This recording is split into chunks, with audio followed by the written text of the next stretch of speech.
All right, on this edition of the Fit Rockstar Show, we have a special guest. You guys will not believe this. We have the two-time Arnold Classic Physique champion, top Olympian. He is known as the Black Prince, Rough Diesel, Terrence Ruffin. Yes, brother. Thank you. Damn, you look good.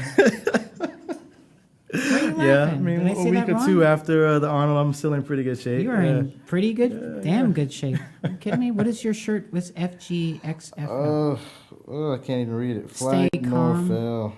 Oh, flight nor okay. Start with a clear head, focus. Yeah, they made these shirts kind of. That's badass. And you got your exclusive shirts too, right? I do.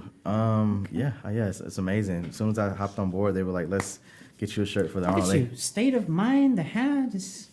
A lot of mental. I think bodybuilding has a lot to do with your mental state. Staying mentally strong for sure. Do you think the being mentally strong? You think that feeds into your muscles? Like your muscles feel that energy and. I would say more so.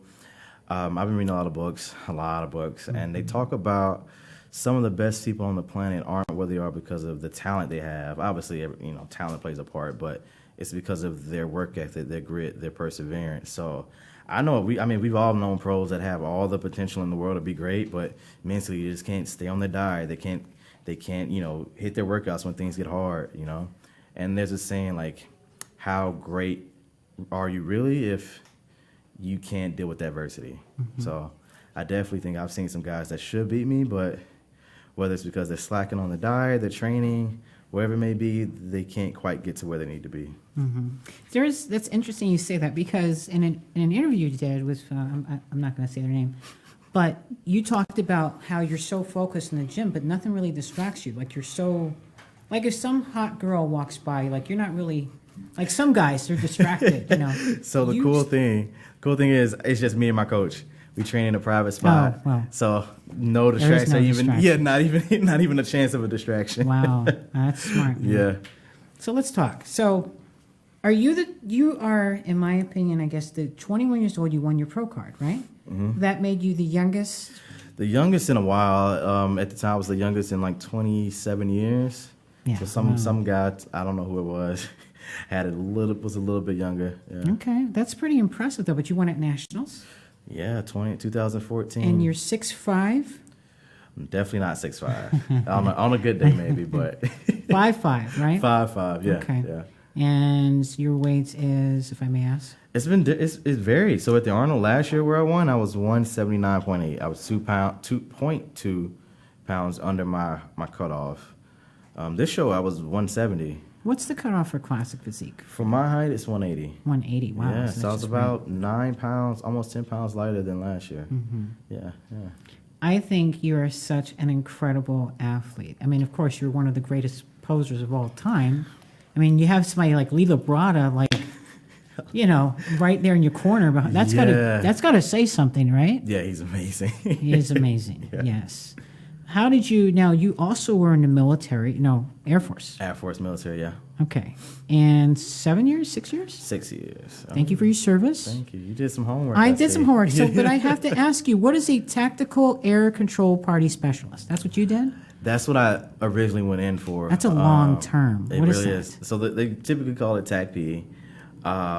It's one of the special tactics units in the Air Force, so you have to go up and blow stuff up and be cool. Oh my God, I want to do that. I know, right? So that's what I've tried to go do. When I was a 17-year-old kid, I didn't really realize how difficult it was going to be. So, I made it pretty far into it, and I had a month left, and they kind of tally up your mistakes, and by that time I just had made too many, and unfortunately. But basically, what they do, the cool thing is they call in airstrikes for the Army, because I guess the Army is not really into doing that. But you can be in the Secret Service, you can be an Army Ranger, you can do Green Beret work, you can do Armored Tank Division stuff. Wow. I like that. I like TACP because you had a lot of options on what you really wanted to do, Yeah. Now, you got into military because of bodybuilding. I mean, you were in high school. What did you do? Did you do any sports? Yeah. High school, just football, but it's because I moved to a very small town. But before that, I did a lot of different stuff. Kickboxing, gymnastics when I was really young. Did gymnastics? When I was really, really young. but track as well. Track. So from my youngest age, I started with soccer, gymnastics. Middle school, went on to football and track and kickboxing, and then high school just football. Yeah. So this is interesting. I was trying to find, I had to do some research on you, of course. I was trying to find some pictures before you got into, but no, this isn't. Oh lordy, because it's not really that great. But this right here. How old were you there? That was right after I finished. Basic. I was probably still in training in the Air Force. 18. It says right 18. there. So I joined. I can't read. I joined the military at 17 in August. So that was somewhere around a year into the military. Yeah. That is incredible. And then, of course... that's when I first got into, like, lifting. Yeah, I was probably 150, 155 there. Is this your first muscular development cover? Yeah, that was the first one. That was... what show was that? That was after that picture was taken after Niagara Falls Pro Show. Yeah. Let me tell you that Niagara Falls Pro Show is where I saw you. Yeah, I remember. And I was just, like, the whole audience just... crazy. I mean, your survivor routine, that's what you did for that show, right? No. Oh, my God. No. Okay. That was Toronto. I don't know were you in Toronto for that show? I watched the video. Okay. Toronto was... That's when people really started to pay attention to the posing that I was doing. But, I mean, look at this. This is just beautiful. Where you started from the beginning to now. I mean, here on the cover, the new Man of Steel. A star on the rise. I mean, I interviewed you 2020 at the Olympia. I mean, this is obviously the August 2020 issue. But at the Olympia, you started crying because you're in the top. Yeah, I remember that. It was just so emotional. Like, you couldn't believe that you got the place and you did. Like, you felt like, to me, it was like you feel like maybe you didn't deserve it or something. You didn't think you were as good at it. I don't know. Like, it was just so incredible, the amount of emotion. So, I mean, it's kind of a sad story, but after my coach, Matt, passed away, and I would literally cry after every show because he was the first guy that kind of believed in me.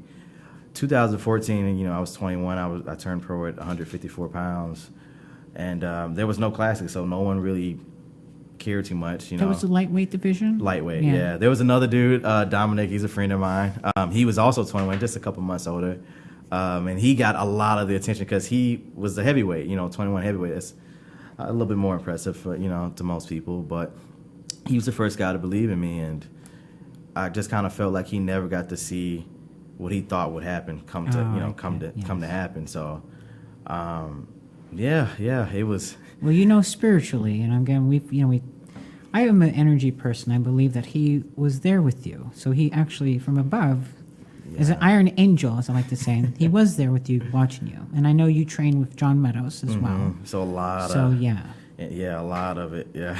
But look at everything you've accomplished. It's like you did really well at the Olympia, and then you won the Arnold Classic last year. You brought down the house. And then you did it again this year, which, okay, let's talk about that for a second. Okay. You have Ramon, and you got Urs. These two guys. These young guns are coming for me. These young guns are coming for you, right? Yeah. What did you think of Ramon? He's pretty good. He is. He is pretty impressive. I mean, definitely him, Urs. They shocked me. People asked me going to the show how I think they would place, and I was like, probably the same as Olympia. Right. Breon's an awesome, two-time Mr. Olympia and an Arnold Classic winner. I honestly didn't think they were gonna be able to push past him so soon. So, they're really impressive. And the cool thing is they're actually really good people too. They are. And it always makes it better. When someone's doing well and they're also like a nice person. Urs is just happy to be there. He's so happy all the time. You don't care for a little miracle bear. How did you come up with the nickname Rough Diesel? I love that. I think you should have a watch, like a big watch. Rough Diesel. Or like some bling, Rough Diesel. So I got onto Instagram when I was 18, 19, and the only name I could think of was the nickname they gave me in football. So my cousin, Thomas Salisbury, if he's watching, he gave me that nickname. Rough Diesel. Were you rough? And thick diesel? What was it? It's like a bro thing. You know, you playing football. Okay. Everyone's trying to be hardcore. Yeah. So everyone called. When I moved for high school, there was already a guy named Terrence. Oh, so everybody called me Ruff. That's part of my last name. So he just added the diesel part, and that's kind of what I've been going with since then. Who did you work with, if we may ask, for the Arnold? Who's your coach? Yesin, Nasir. He's good. Yeah. That guy knows his stuff. He really does. He works mostly with the if you're into women's bodybuilding and women's physique, you definitely already know who he is. Yeah. But he doesn't. A lot of guys don't know him because he doesn't work with a lot of big name. Why? Yeah. So, but I've known him. I actually met him at Matt Porter's booth at the Arnold years ago, and we kind of developed a friendship. And after John passed, he reached out, and he didn't even reach out to say, "Hey, I'll coach you." He just reached out to see how I was doing, and I was like, I'm doing pretty good. At that point, I was like, I'm gonna do the prep myself. I'm gonna, kind of go. Sure. And things ended up not going quite the way I just wasn't mentally ready for it. And so I reached out to him like a week later and said, "Hey, do you think you can help?" And he said, "Of course." And it's been great ever since. I love working with him. He is. Why do you think he doesn't work with men? He works with men. I just not think, a lot though. Not a lot. Yeah. I think just because when you start to have produce results with a certain type of athlete, that's who just automatically comes to you. But personally, I think that if you can work with women, you definitely could. I feel like guys are a lot easier. Right? Women are so complicated. You're not going to offend me. We're very complicated. Yeah. So I'm like, if you can handle that and bring them in shredded in shape, full, then you can definitely handle most dudes. Yeah. I mean, obviously your conditioning is crazy. Yeah, I've learned a lot. He's one of the smartest guys, I know. So, I didn't care that, if he hasn't worked with any big name guys, sure. That doesn't matter. I'd rather have someone that I know knows what they're doing, that's, read up on the current sciences of everything, that knows about how to stay healthy, over anything else. And you trust him. And that's good, because most athletes, I feel nowadays, they just look for that big name, but they don't really pay attention to the little details. They don't. I mean, that's important, right? You think, for finding the right coach? Yeah. I definitely think some people are a bit short-sighted. I think about the shelf life of athletes that have competed. I think about my own longevity. I think about my life after bodybuilding. And with all that in mind, I thought he was a really good choice for me. Mm-hmm. I like how you just said your life after bodybuilding. Now, let's be real. You're going to be competing for a while. I'm going to say you're going to be getting a lot more titles. Okay. I really do, right? I mean, do you have a goal where, okay, by this age, I'm done? I like obviously, Lee Labrada is probably one of my biggest inspirations, and he's a mentor of mine. He retired when he was about 35. Okay. And I think that'll be a long time for me. That'll be, I think, I started when I was, 18. So that would be. How did you first meet one of the greatest icons in the industry? How did that even happen? It was random. So I had been working with this guy named Joe Bennett for a while, and I'm meeting all these people at the Arnold. I met him at the Arnold too.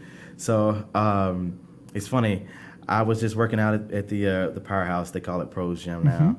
And I saw Hunter, and I was like, "Hey," I introduced myself to Hunter. I was like, "Hey, we work with the same guy." He's like, "Yeah, I know who you are." I'm like, "Cool." I know. And then his dad just pops up, and he's like, "Hey, can I work in with you guys?" And I'm like, "Oh my God." I was like, "Yeah, you can work out with us." What was that like? People always ask how I got here. I was willing to work just a little harder than everyone else, every damn day. If I can have hundreds of hours back, I'm gonna grab them. Spending hours prepping chicken, rice, and vegetables, F that. I rely on perfect nutrition. I rely on trifecta.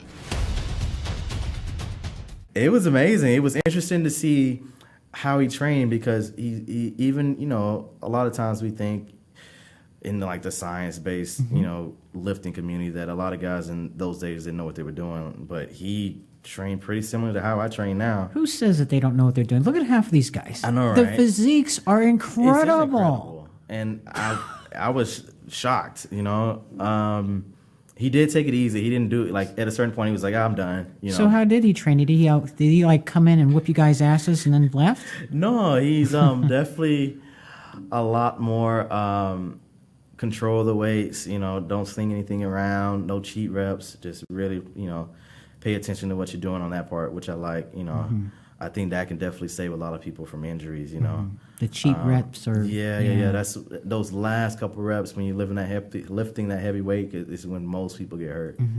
But you know, it's funny. I see him again. I think. No, I put up a post online and I, you know, thanked him for something. And he's like, hey, man, I really like what you're doing. We got to meet sometime. And I'm like, well, we already met like a year ago. Yeah. But it doesn't bother me. He's a busy dude. That was like an hour of his time. Yeah. But after that, the next time I saw him was at the Arnold last year. And even though 2 years ago, and even though I didn't win that show, the highlight of that, what he said that day made that entire weekend worth it. He told me, he's like, hey, man, you're carrying the torch for posing now. Wow. And that compliment, like, still to this day is like one of the best moments in my life, you know? I remember at the UBU Expo, he was in the audience watching your interview. And I think, he was being interviewed with his son. Yeah, and he made a compliment about you.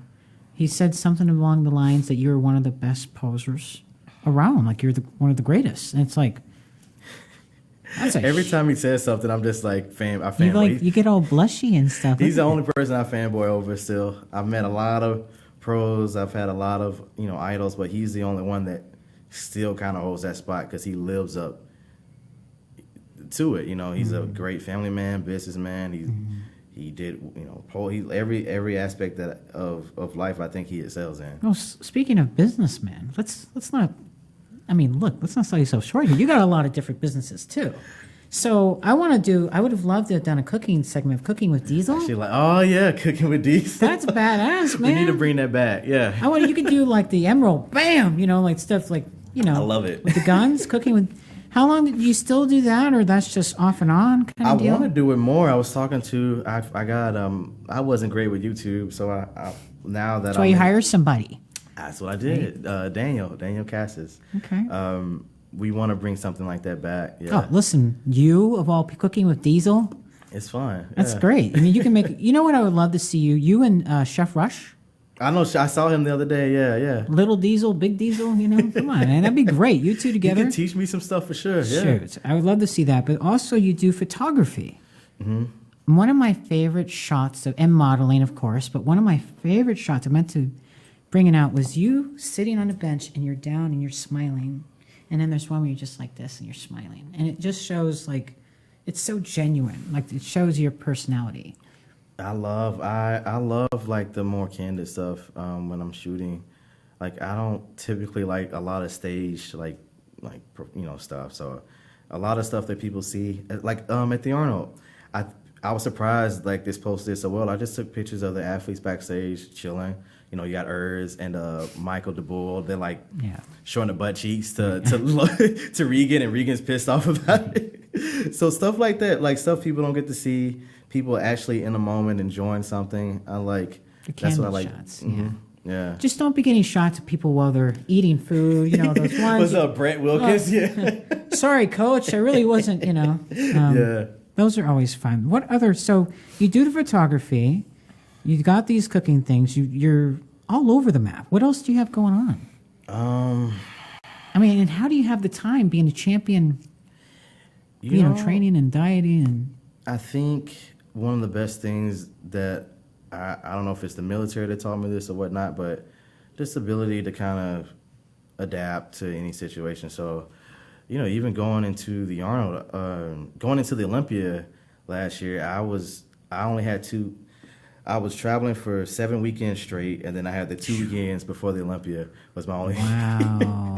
So yeah, stuff like that is not ideal, but you make it work. I mean, if you break it, some people, they look at these things and they think of these tasks as like monumental, but at the end of the day, it's pretty much the same as what you do normally.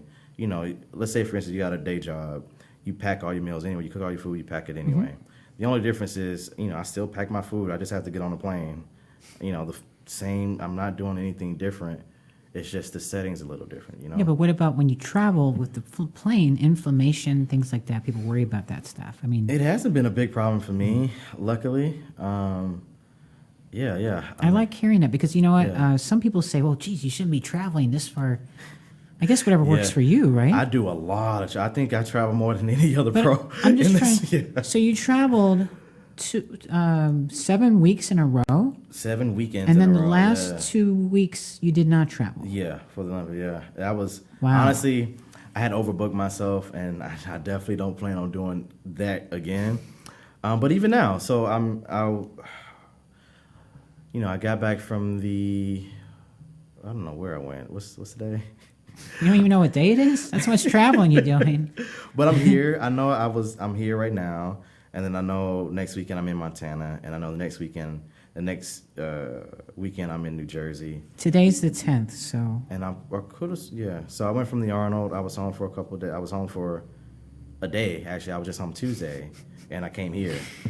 And then God bless you. I mean, I'm so sorry. So I was home for a day, and then I'm here, and then I'll be here until Saturday, and then I'm home, and then I fly out to Montana for Flag No Fail on Friday. I'm there until Sunday, and then next Friday, I'll be in New Jersey with one of my pro athletes. He's doing a New York wow. Pro, so Wow. I'm gonna help him out. What's it like working with Rob and Dana? Oh man, it's That's got to be a literally- treat because they're great people. They are literally the best experience I've had. I was just signed with them in January, and as soon as I signed up, they made me a shirt. I didn't expect that at all.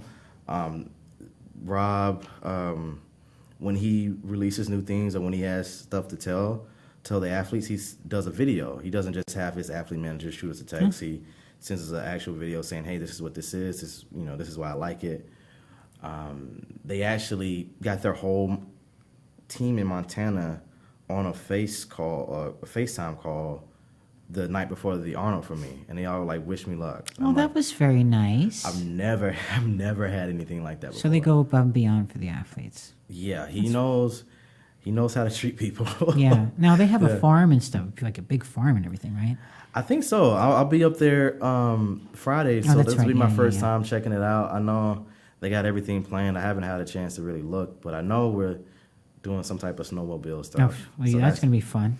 Yeah. I love Dana because she's such a beautiful soul. I mean, and her love for animals and stuff. I think she's got some goats, which I love goats. Yeah. But anyway, that's really cool, and congratulations on that. Thank you. With all the traveling and stuff, what is your goal? Are you wanting to, I mean, obviously, as the champ, you want to show your face everywhere and put it out there, classic physique and stuff. But what is your goal with all the traveling? I mean, are you just trying to show everybody, hey, this is classic physique. You're more out there than most people. Yeah. Obviously. Yeah. So, I'm just curious.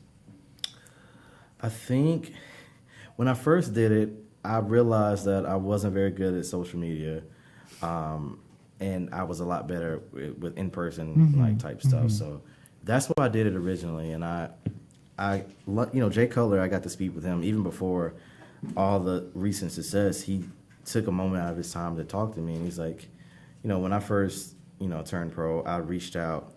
So what they do, if you guys don't know, there's a list of shows that is, we can see what shows that are happening throughout the year, and each promoter has an email attached. So he told me, he said I would go down that list and email each promoter and set up appearances. And so I'm like, if I'm not understanding social media right now, I'm going to do it this way. And then also Wow. with the posing, I wanted to showcase that. Sure. So that's how I got my name out there in the beginning. I was like, this is what I'm good at. Let me reach out to people and make this happen. I think a lot of pros, they just sit back and wait. Right. hoping- Yes, they do. Yeah. You got to be proactive for sure. You got to for sure. hustle for it, right? Yeah. So Right. and now, that I did that for 2-3 years. I Wow. got some of the best events I've ever had. Like, I got to go to Korea because I reached out to them. One of the coolest events I've ever done. I got to go to London because I set up a seminar out there. I reached out to a popular person out there, Sure, and sure. we set that up. Same with France and one other place. So definitely being a bodybuilder, it's not just, you got to know a little bit more than lifting weights. You got to, Gotta be, understand. you gotta be smart, and you gotta be a people person. It's not just about the physique. For sure. It's the overall package, I think. And which, again, listen, you're a great ambassador of the sport. You're so positive. Now, sometimes, I'm not gonna lie, okay? You seem really shy and like quiet, but you're really not once you get to start. Yeah, I mean, I'm definitely an introvert, but See, I think... look, you're blushing right now. No, I'm definitely an introvert, but I think... obviously, you got to learn how to be mature and like speak to people, and it took some time, obviously. But you know what's amazing about you is that you're not cocky or arrogant. I mean, look, you're a champ. You're like top of the game. And some athletes, you can't No. tell them nothing. Yeah. no, you know what I'm saying, right? I mean, yeah. that's great about you. That's why people love you. I think I definitely think. I made a post about it the other day.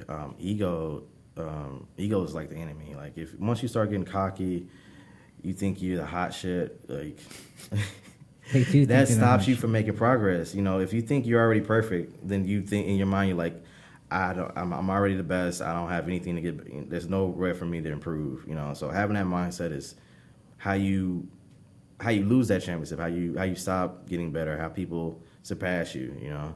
So definitely understanding that if I'm not at my best, that I can be beat is something like I think that's helped me quite a bit.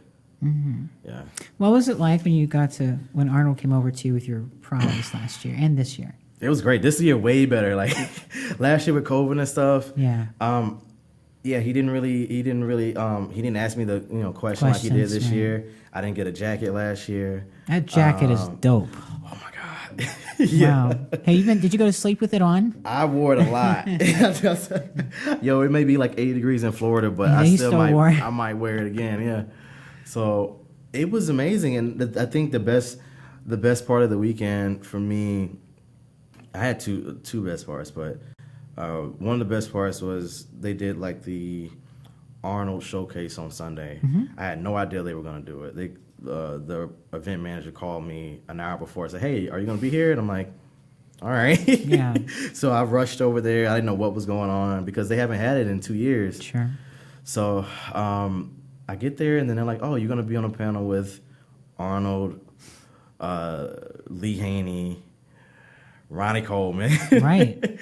Brandon Curry, and Chris." And I'm like, man, if you add that up, 7 Olympia titles from Arnold, 8 from Lee and Ronnie, 3 from Chris, 1 from Brandon. That's like what, over 20 something. And I get to be on a panel with these guys. Well, I mean, listen, you're kind of a big deal, I mean, yeah, but Ronnie, when I first started bodybuilding, that was the first DVD I bought.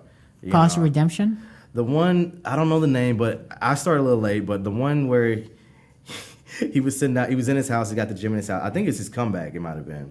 He was in his house, and he was eating, and then he passed out, and then he went to go play a little bit of arcade games for a little bit. That one? I seen that one. I seen Cause of Redemption. But it might be the same one. But yeah, I mean, Lee Haney, I respect a lot because he was able to do what he did and retire at a where he's still very healthy. He's doing very good for himself. Obviously, Brandon Curry, one of the nicest people I've ever met. I think he's one of the best ambassadors ever. So, yeah. He got that swag with his little bag, swag right? too, and he's smart. I don't know if you smart. guys go back and watch the showcase. He comes on stage with this bag. He always rocking it. And then Arnold's like, no, Bob Chick's like, what's in the bag? What's in the bag? And he pulled out one of his supplements. Yeah, that was genius. Smart. He's a smart man. Yes, yeah. That's why he's the way he is. He's doing good. Listen, he's a great kid. But going back to you, so what's your relationship like with Chris? Is there there's no rivalry? You guys are actually pretty good buddies. We're cool. Yeah. There's a little bit of hesitation when you say, "Oh, we're cool." No, we're definitely cool. I think there's a lot of, like I said, there's a lot of for me, I think focusing. I've seen some athletes where they focus in on one person to a certain degree where it becomes very toxic, where they start saying stuff and slipping up and making themselves look bad. or then they focus on this one guy, and then next thing you know, someone else is beating them, that they didn't even have on the radar. So I try not to focus on so much on him as much, but no, we definitely talk. I call him every now and again. He texts me every now and again. He sent me some cookies going into the Arnold. He sent you cookies? I think he was trying to sabotage me. But what kind of cookies? My cookie dealer ones. Oh my, the crack big, cookies. Yeah. Dude, that's funny. He sent you cookies before. So I just threw them in the freezer and forgot about them. But that's great. No, I think we have a pretty like. Yeah, you guys look like you're cool together, which is nice because you don't really see that. It's always. I try my best. I would love. I'm a big fan of strongman, and I see the way those guys interact, like Brian Shaw, Eddie Hall, Robert Oberst, and they're all friends. They remember each other's birthdays, and when I got into Classic, it was brand new, and they didn't. Obviously, no one knew each other. We didn't have that, and then the bodybuilders didn't really, they didn't really know what to do with us.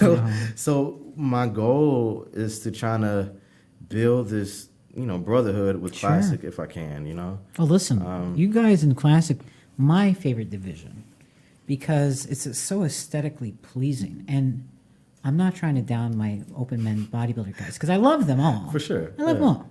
But at the Arnold, listen, the most impressive division was the, fitness as well, but Classic Physique. Shape, beautiful, just the way it just flows. Do you think that eventually that's going to be the big, here's what I would like to see, okay? And I hope Arnold may be watching. I would like to see the Hummer come back and it given to the Classic Physique winner. That'd be great. Plus an increased prize money more than the men's open. I think it's headed that way. I think it should be reversed. I think it's headed that way. I will say I do think it's heading that way. So again, I pay attention to a lot about what's going on in the sport. So if you look at Classic started in 2016. If you look at the bodybuilders that were just coming up at that same time, number for number, I think Classic has a bigger following. Each person has a bigger following. Absolutely. We may not have a bigger, Rami, Brandon, but they've been doing it. They've been doing it since 2012, 2013, so they've had more time to build that. But people on par with when we started, we're a little bit better. So I think. Wait a minute. What does that mean? A little bit better. In following, no, I gotta ask that. What does that mean? A little bit better. Okay. In following. Okay. So I definitely think, especially Chris. Chris is literally the most popular fitness athlete in bodybuilding. But even outside of him, I think guys like me, Ramon's at 1 million, Breon's pretty close to 1 million followers. I think we're generating a bigger following than those guys. Hopefully, the Arnold, the Olympia, they found a way to kind of track those metrics. Sure. And I would love to see the numbers of how many people tune into Classic. Oh, versus that'd be the nice, Open. right? Yeah. Well, I could tell you right now, it's probably up there. Like for the Arnold, I'm sure that it was more about the Classic than it was the Open. So I don't know. I love Classic. I think it's beautiful. The pose is just everything. I think everybody. That's the cool part. Everything. I think every athlete in Classic, there's no bad routines. I haven't seen one bad routine at the Arnold the last 2 years. They may not be, someone might not be into it, but you can't sit there and say, oh, that routine sucked. Everyone has something to offer, for sure. Do you think that in men's open there's not enough artistic posing? It's just basic, just throwing the mandatories out there and done? I would definitely say so. We definitely have some good poses out there. Samson Duadu. Right. He was phenomenal. He's amazing. We got Sergio last year, won Best Poser, or 2 years ago. And then there's a few other ones putting in effort, honestly. Brett Wilkins, Hollingshed, they've hired posing coaches to help them. So I definitely think some of them are paying attention to it, but it's not to the same degree the Classic guys are. How many top pros do you work with now with posing? Not many. Really? Not many. Do you take them on, though? Do you try case by case? Yeah. Case by case? Yeah, so right now... Explain that, please. What does that mean? So it has to interest me quite a bit. So I got to help Case by Andrea case. Shaw with her Yeah, routine. yeah. So Well, 'cause I remember that. she fits the bill. Well, of course. That's Miss Olympia. How can you not? She's going to cream you if you don't. So Miss Olympians Yeah. automatically Right. are qualified. Not a bikini competitor. Not at all. No, I don't I'm kidding. Even know where I'm to joking. Start with bikini, but Joking. I like helping out bodybuilders. If Yeah. someone wants to reach out to me. I'm on just that digging the part. whole case thing like it's some. Yeah, case by case. Do you have a bad case? Did you ever get a bad case from somebody? I just got burnt out when I used to do it gotcha. full time. Sure, yeah, it can be. Yeah, and then I was like, Yeah, it's a lot. so now I got like a guy helping me. I send a lot of people to. Oh, that's cool. Tommy Wynn and a guy named Jared Crew. So those are two of the people I trust to give out good stuff. What is the keys to being a master poser? Practice, practice, practice. Yeah. Lots of mirrors. Lots of practice, but like,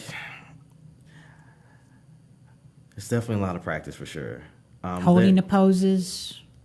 Definitely understanding. I think you have to kind of really do a deep dive into it. Like it's not just about the practice, because people can practice all day and they can practice wrong all day, you know? I think really diving into watching how some of the greats have done it is important as well, so that you're doing it right. There's this book I read called Outliers, and they follow like the top violinists in the world. Oh, wow. And they found that innate talent wasn't a huge factor in why they do well. The biggest thing was the amount of hours they put into their practice. You diet down, train hard,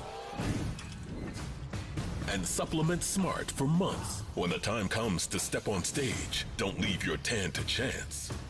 Go with the pros. Pro Tan. #1 worldwide since 1987 and the official sponsor of the Olympia for the last 15 years. Don't step on stage without it. Pro Tan. So when I first started, my first routine is online. It was interesting, but it wasn't good, you know. But I would spend, when I first started, an hour every day posing. That was a lot. That's a long time, honestly. And I would practice, and it still took me. I started bodybuilding in 2000. My first show was in 2013, and it took until 2018 for me to really be noticed for it. So that's a while. Yeah, that's a while. Practicing every day for at least about an hour a day. That's a lot. An hour. Well, some people think, oh, just an hour. That's really, but it's a lot because that's a lot of posing. Yeah. That's a lot. What is your goals now? Are you going to do any more? You're done competing till the Olympia? Yeah. Honestly, I have to ask that because I'm done. No Yeah. Pittsburgh Pro. No Pittsburgh. I would love to do the Pittsburgh Pro, but it doesn't make sense. Like Sure. I'm very aware that Chris is obviously he's a 3-time Miss Olympia, and it's gonna have to take my total focus. Everything you got. Yeah. So I like competing. I like getting on stage, but doing better and improving my physique Of as well a course, little bit. right. Yeah. I mean, look, everything you've done, every year it gets better and better. And we see this Terrence Ruffin, it's like, holy, it's mind-blowing. It's no surprise that you won the Arnold Classic. I mean, you're freaking Terrence Ruffin. You're great. Thank you. I mean, just the way you're stacked and put together, your back shot. How do you keep your waist? That's a bigger thing, too. How do you control the waistline and the abs? How does that... I have to ask, do you wear a weight belt? I Or don't actually. cincher? I did that for a while, and I always test stuff out, and I didn't notice a huge difference for me. I've seen it work, but for it to work, you definitely have to wear it for a Right. lot of, Right. So I think the biggest thing is just vacuums. Every time I pose, I'm working those muscles that are meant to keep your waist tight. Sure. And then I do ab training as well. How often do you do ab training? That was something we actually focused on this prep, and we did it 2 to 3 times a week. I can't remember, like sometimes it was 3, but at least 2 times a week. Do you think that some people don't really focus on their core? They train Not other at things, all. so it's so weak. 100%. There's this rumor that they say, as long as you're doing compounds, that's enough to train. But I don't think so. I think it's highly neglected, and I think I made a video about this a while ago. Rolly Winkler's a huge example of when you actually put time into training it, how tight it can be. Because I remember a couple Arnolds ago, Arnold personally, called him out for it. It was He him did, completely. yes, yeah. And then a year or two later, he's up on stage doing vacuums. Right. So I think same thing, the amount of time you put into something. Yeah. Do you think that with the men's open and certain other categories where we see these men with the distended belly, how does that make you feel when you see that? Do you is that based on diet? Is that training? Is that just supplementation? I think it's a little bit of Could be a little bit everything. of everything. Stress? I think it's a little everything. One, I think a lot of times people overeat backstage now. Yeah. Yeah. Like like the cookies? Yeah. Definitely think that's a huge thing. I definitely think not training abs can play a huge part as well. Not posing as much as you should, for sure. Because a lot of it, when they have the abs tight, it's fine. The issue is they don't keep it tight the entire time. So that shows me that they haven't been practicing enough. Sure. Yeah.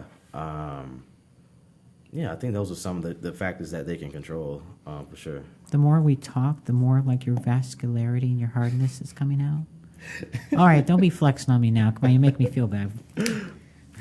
Anyway, so what is your plan from here to the Olympia? Are you going to take a little bit of a break? Are you going to just stay on course? Stay on course. Up to training? You're going to, do you train 6 days a week, 5 days a week, 7? I train 5 days a week. I think that's a really big misconception. The more you're in the gym, you believe in rest You need to days. rest. Yeah. That's when your muscles are actually repairing themselves and growing. But yeah, after the Arnold, I got on the phone with my coach. Unfortunately, couldn't make it because of travel restrictions, and I was like, let's get started on it was Saturday. I was like, let's get started tomorrow on Sunday. And he's like, oh, you're okay. I was like, all right. I'm like, you probably need a break because being in Dubai, he only got 3 hours of sleep. Right. Yeah. So I was like, all right, I'll give you an extra day to sleep and we'll get started on Monday. Right. So Monday, I've been following my plan. I got my food in my bag over there. Do you make your 100%. own meals? You have a supplement or a company you go through? I work with Trifecta. Oh, yeah, we got Trifecta. So yeah, yeah. Sometimes I still have to cook my own meals depending on with my Are you really traveling. picky with your food? Extremely picky? I wouldn't say. What do you mean by picky? Picky, you don't even mix your food together like you Oh separate no, it? I mix everything together. It doesn't Yeah, matter. It just yeah. all goes in. Mm-hmm. And do you eat 5 times a day, 6 times a day? 6 times on training days, 5 times on rest days. Now, because of all this mass you have and stuff, high calorie, 3,000, 4,000? Obviously it varies. Peak off season, maybe 4,500 to 5,000 is the highest I've been. Are we going to see you staying in classic? You're not going to go into any other division, right? Yeah, I'm definitely gonna stay in It's a classic. no-brainer. The only thing I might do, just for fun, I wouldn't push my weight past my weight limit for classic. 180 is my weight limit. Sure. I still got 10 pounds I can put on.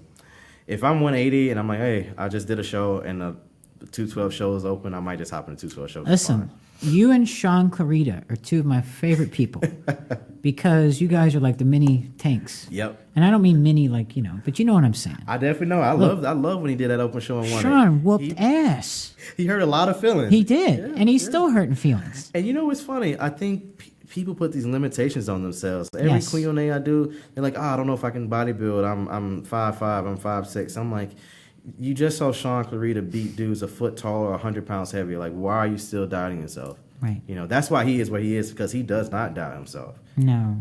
There is no plan B. Yeah, there is no plan right? B. But I like to see that with you. That's why I'm mentioning that, because it'd be interesting if you really. Whenever I get to 180, Uh-huh.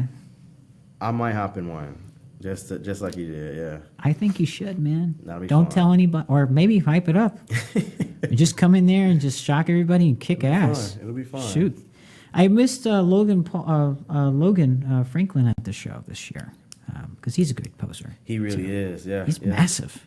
He's getting big. He's getting he's very strategic. He won a show right after the Olympia last year, and he's been growing since then. Yeah. What do you think of some of these guys who are bodybuilders but come into classic trying to fit the classic build but just don't?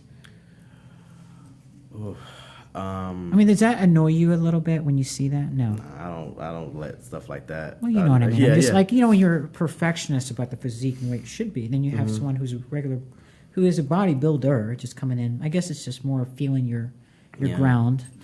No, it doesn't bother me. that's something for the judges to worry about. If the judges place that person, however they place them, then if they're placing low, then they should know to keep it moving. But I mean, some good example. I mean, George, everyone said he was a bodybuilder, but He did, yeah. I mean, he did pretty well in classic too. Yes, third he place. did. I think people I don't know what it is, but I mean, like they looked at third place as a bad thing. When you're in the top three on game, the planet, I'm I like, think that's a pretty damn good Yeah, game. yeah, But I do laugh at people that say, I mean, maybe I shouldn't say laugh at them because, look, they made it to the Olympia. They are an Olympian. Mm-hmm. But when it's like top I get how you 11th, or top 10 out of the 10 people, I'm the 10th in the world. Oh, I yeah, get how, yeah. I mean, I definitely think the criteria for classic and bodybuilding, some people can fit in both and do pretty well in both, but some guys that definitely do, they need to move up and then they can do better. I know Regan did classic one year and he switched to bodybuilding. Man, let me tell you, if Samson is freaking awesome, and I can't wait to see him in Boston. Regan's going to be there too, but Regan, I was really like, this kid can bring it and be something very special. And like you, he's also a great ambassador of the sport. And he's so friendly and funny. He just does the most silliest videos and stuff. Yeah. Have you guys worked together or trained together? We haven't, but we're friends. That'll be fun. I yeah. would love to see a video of you two, shooting the shit and cracking it up That'd and be getting a good cool. workout. Absolutely. Are you coming out to Boston? I am not. I'll be still here. I feel like That's too bad. Yeah, but I love what the Boston Pro is doing. So I've been really trying to advocate, just to kind of for the athletes, And I like that they're bringing all these pros out. That's awesome. But two, they're giving pros a way to make money, even if they don't place well, with the codes that they get to do for the ticket sales. So back in the day, if you place outside the top 3, you literally got nothing for the show. So this is a cool thing that lets people know, like gives people the opportunity to say, even if I don't place well, if I'm popular or if it gives them some type of control over what's going on. So speaking of that, I don't know off top. I think we don't, but the Olympia. If we had a best poser awards for these classes, I mean, again, like you just said, if you're not going to be in the top 3, top 5, or whatever, Yeah. now you have an opportunity. You can still walk away with some money, right? I like that. Yeah. You do like that. Now, how much would you like to see the prize money be like classic? Let's be real. Come on. I mean, come on. As much as they can give us, but like, let's say, I mean, what's it's reasonable? seriously, yeah, Reasonable. Just give us a number. So, I mean, I definitely think it was 60K. I think that was a pretty good jump for the Arnold. I would love to see how much does Open get, like 40,000. I think we should, at the very least, be getting 100. Sure. Based on some of the stuff I said earlier with amount of people following each classic person at this point.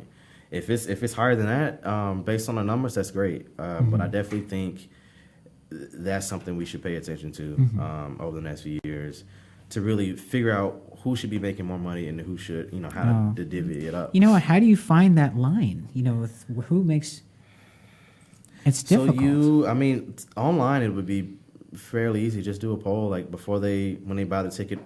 Who did you buy the ticket for? Like, what class did you want to see the most?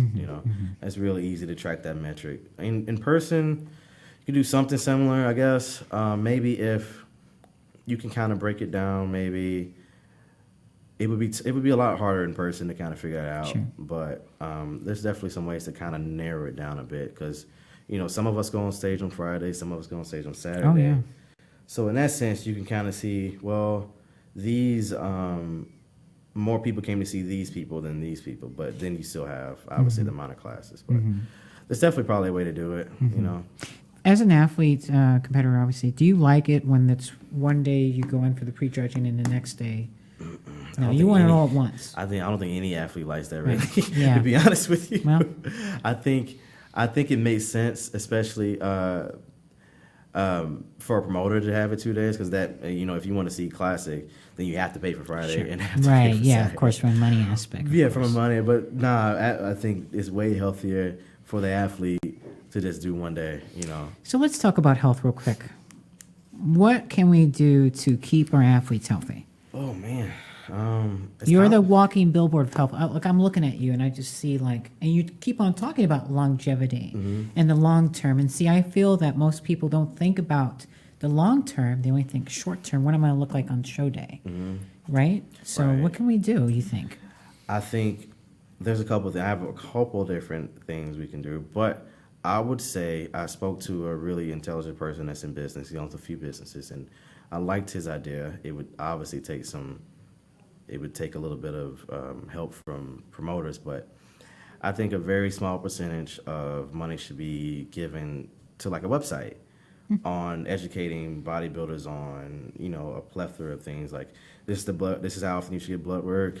These are maybe give us a discount on talking to a doctor. Like once you get this blood work done, you can speak with this person. They can give you some help there. Maybe give us different avenues on like, hey, here's good insurance. This is cheap. So my insurance is really good. It's affordable, the one I have, and my blood work is discounted 90%. So It's a good deal. yeah. So I think just educating. Like I wanted to just have a website or even just a packet that when someone turns pro, they get this, they have access to this, and it's just information on health, maybe how to deal with That's an a lot of excellent different idea. things, I get what you're saying. Like even like mental illness or mental, mental health. yeah. Because as athletes, sometimes we have those moments, the dieting, and you're like, For right? sure. So it kind of weighs on you. But that's a great idea. I love that. I think that way, because I get some people are saying, oh, well, maybe we should pay for every, IFBB or this or that should pay for everything. That would be amazing, don't get me Yeah, wrong. it But would. more realistically, I think that's something we could do in the next couple months that would be helpful. I like that. Well, I'm going to ask you the millionth question you always get asked all the time. I know. I'm so sorry. What is classic physique to you? Oh, man. I know you get that asked all the time. So I'm going to ask you too. So, I mean,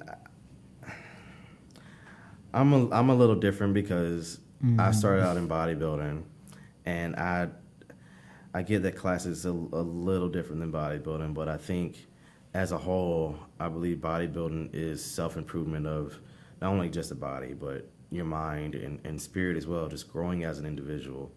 I think a lot of times people neglect the other things, and then what they don't realize is when you neglect your mind, you can't be the best bodybuilder you can be. I mean, like we mentioned it earlier, like we've had all the talent in the world, and they fall short because they're not training their mind to be better as well.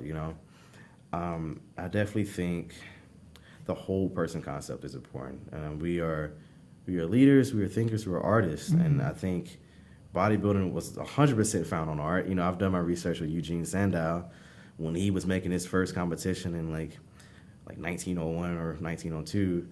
He went across the world to different museums and studied sculptures. So that's literally what it began on, emulating art. So that's kind of what I believe bodybuilding should be. It would be kind of neat, and I'm just going to throw an idea at you. It'd be cool if you got a bunch of good posers and did like a tour. I want to do something. I actually reached. What are you thinking? 'Cause let's see if we're on the same wavelength. I here. What are reached you out to thinking? Logan and a couple other people. But what's your idea? And I'll tell you mine. So traveling would be great. Mine was just the first concept would be. I actually reached out to one of the promoters, Freddie, and I said, "Hey, I love Freddie. I love his stage he had. Yeah, It's yeah, yeah, amazing." right. I was like, "Would it be possible for the show's on Saturday? If me and some of the best posers fly out and use that stage to create some cool posing routines together?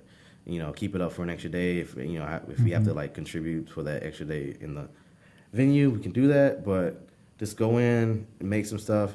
And he took it a step further. He's like, "I just want all you guys in the show to guest pose." I mean, that's cool. Better, yeah. I get that. But that's something I really want to do. Maybe have some type of event where all of us can meet up and make stuff.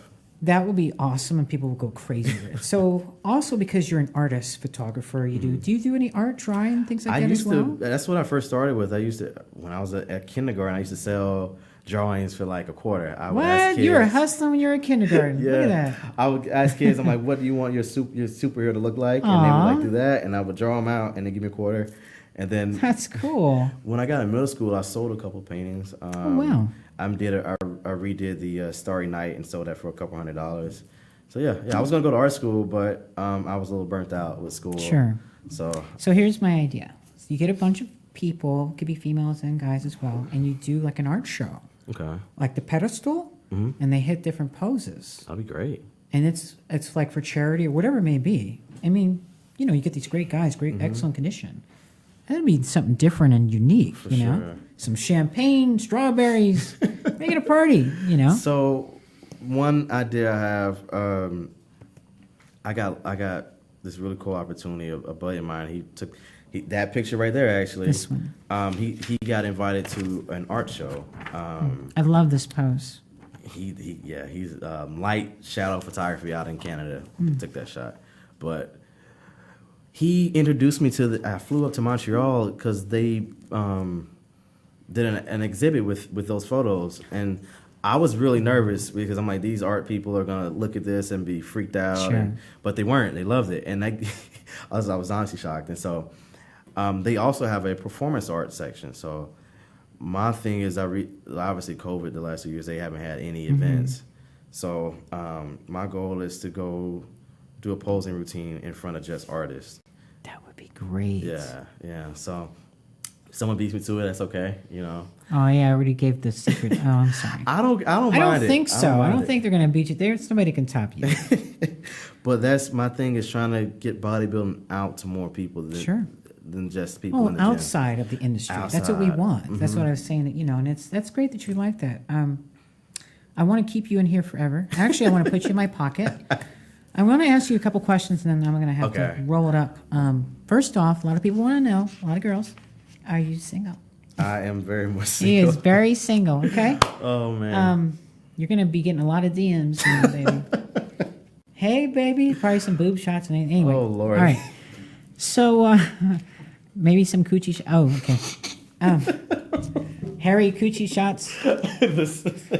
Sorry. I'll keep it PG. The next thing is, what is your guilty pleasure? Could be anything. Guilty pleasure. Yeah, something that makes you like, ooh, I gotta have it. Doesn't have to be food, just whatever. Guilty I pleasure. don't know. I don't think I have any like guilt. The closest thing I have is like watching something like I like watching 90 Day Fiance. I guess Okay, I don't know if that that's your counts. guilty pleasure? I 90 guess. Day I don't know. Fiance? 90 Day Fiance. Okay. It blows my mind that these people will literally travel Oh, my across the God. world, and then they have to get married in this 90 days. I'm like, y'all don't want to just go back and forth a couple times, or Isn't people crazy now how they do things? Just like the sex dolls. Oh One my guy got God. married to a sex doll, and I'm like, that's a bit much. yeah. Oh, one more, and I'm swear to God, last question. Do you have like the big chains underneath your? I'm seeing all this bling. Just a little one, not a big Oh, a one. little. I'm not. Oh, little. Yeah, just a little one. Please. It's not big. That's big. All right, so I'm going to let you roll with it. If you want to give any shout outs, say anything to anybody, give us all your Instagram, YouTube, Cooking with Diesel. Give me. Put it out there. Got like 20 seconds. Okay. No, you got, go. Just All right. don't keep it long. Not too long. Okay. Shout out to obviously Flag and Fail. Also Fit Body Fusion. We do coaching across the planet, across the United States. But we coach anyone from all over. Obviously Trifecta, feeding me, keeping me strong. Still supplements, definitely a huge part. Jason Hood, a pro bodybuilder, is taking me under my wing and taught me more than just bodybuilding. Taught me financial literacy. You know, who else? We got my mom. What's up, Mom? She's gonna love this. How you doing? You know, raised me right. You know, did an okay job. And my other buddy Daniel, he's been filming me. If you guys follow my YouTube, he's the one doing everything. Don't thank me because I'm not doing anything but talking. He's the one filming, editing, and he's putting out at least 5 videos a week. That's ridiculous. That's a lot of work. Yeah. He moved in with me just so we can get this YouTube page going. Oh, so nice. Sure. yeah. So But you don't do anything. You just lay back, just talk. yeah, I just talk and he does all the hard work. I'm like. That's He way actually, of life, it's even man. harder because I don't even. He has to force questions. He has to ask me questions, so I actually like engage. Oh, yeah, I like yeah, that. yeah. So. And how do we find you, though? Come on. Oh, Rough Diesel Instagram, Rough Diesel YouTube, roughdiesel.com. Just rough it. Yep. It's real easy. I keep it easy. Well, listen, it is such an honor, a great honor to have you here. Thank you. And Thank you. looking forward to seeing you kick ass in the Olympia and wherever else if you jump into a show. I hope so. But it was a real pleasure. So thank you, Mr. Ruffin. Thank you for Ruff, ruff. having me. All right. It's been flying me out. That's amazing. Of course. Yeah. All right. Well, till next time, guys. We'll see ya. Fit Rockstar and Terrence Ruffin, the Black Prince, Rough Diesel, two-time Arnold Classic champion, top Olympian, signing off.